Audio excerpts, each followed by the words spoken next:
अस्सलाम वालेकुम viewers, welcome to my channel. कैसे हैं आप सब? उम्मीद आप सब ठीक होंगे। आज हम बात करेंगे सिंपल सिस्ट, पानी की जो थैली बन जाती है अंडेदानी के अंदर, इसके साइन सिम्टम्स क्या हो सकते हैं, इसका इलाज क्या होता है और इसके लिए आपने कौन सा अल्ट्रासाउंड आपके लिए बेस्ट है वो आपने करवाना होता है। सबसे पहले इसके साइन सिम्टम्स देखते हैं।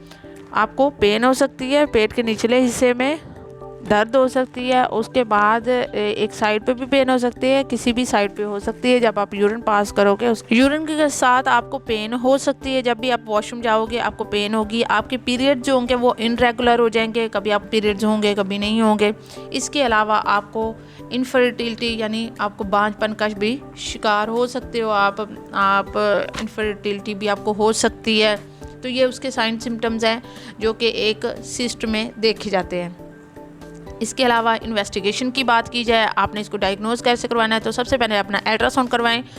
अल्ट्रासाउंड जो है वो ट्रांस एब्डोमिनल कम करवाया करें, टीवीएस ज़्यादा किया करें, क्योंकि टीवीएस में आपके जितने भी फीमेल के इंटरनल ऑर्गन होते हैं उसको बड़े अच्छे वेल डिफाइन किया जा सकता है, तो अपना वो करवाएं। उसके बाद ब्लड टेस्ट की बात की जाए तो ब्लड टेस्ट आपने ऐसे सिंपल सिस्ट में नहीं करवाने होते। अगर तो साइज़ 7 सेंटीमीटर से कम है, अगर इससे ज़्यादा है या आपकी जो सिस्ट है साइज़ ज़्यादा या आपकी जो सिस्ट है वो कम्प्लेक्स है या कॉम्प्लिकेटेड सिस्ट है, तो उसमें ये होगा कि आपने अपने ब्लड टेस्ट भी करवाने होते हैं। ट्रीटमेंट की तरफ चले जाएं तो ट्रीटमेंट में हम देखते हैं कि अगर तो इसका साइज़ जो है वो 7 सेंटीमीटर से कम है यानी 7 सेंटीमीटर से कम है, तो इसको ट्रीटमेंट की ज़रूरत नहीं होती, क्योंकि ये खुद ही बाज़ औक़ात ये खुद ही डिज़ोल्व हो सकती है। अगर तो बहुत ज़्यादा पेन है तो फिर इसके लिए ट्रीटमेंट किया जा सकता है। लेकिन अगर तो किसी और टाइप्स की सिस्ट है तो उसमें सर्जरी एडवाइस की जाती है, और उसका साइज़ भी 7 सेंटीमीटर से ज़्यादा होगा तो आपको वो बोलेंगे कि आप अपनी सर्जरी करवाओ ताकि इसको रिमूव किया जा सके।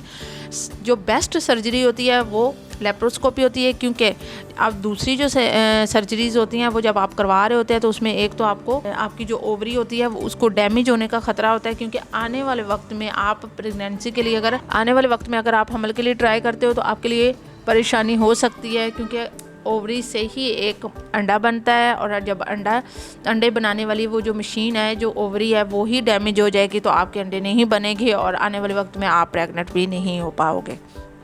इसीलिए जब भी अपना कोई इस तरह का आपका केस हो या आपको लगे कि मैंने सर्जरी करवानी, अच्छे सेटअप से करवाएं, अच्छे डॉक्टर से करवाएं, ताकि आपका जो प्रोसीजर है वो सक्सेसफुल हो सके। और आने वाली जो वीडियो में हम देखेंगे अगर तो हमल के दौरान आपको सिस्ट है तो उसका इलाज आप कैसे कर सकते हो, और या तो आपको पहले से सिस्ट है तो आपको हमल हो गया तो आप उन्हें उस दौरान क्या करना होता है। इसके अलावा हम देखेंगे कि जो दूसरी जो सिस्ट होती है, जैसे कि कॉम्प्लिकेटेड सिस्ट कौन कौन सी होती है, उसकी क्या क्या निशानियाँ हैं, ये हम आने वाली वीडियोस में देखेंगे। और आज का जो टॉपिक था वो मैंने आपके साथ ऑलरेडी शेयर कर चुकी हूँ। तो अगर तो आपके साथ कोई इस तरह की आपकी कंडीशन है तो आपको फ़ौरन से जाके पहले अल्ट्रासाउंड करवाना है, उसके बाद आपको ये अपना चेकअप करवाना होता है, अपने साइन सिम्टम्स देखने होते हैं, और उसके बाद लास्ट में आपका ट्रीटमेंट डिसाइड किया जाता है कि आपका मेडिकल है या सर्जिकल है। अगर सर्जिकल है तो सर्जिकल भी आपने अच्छे सेटअप से करवाना है, अच्छी जगह से करवाना है।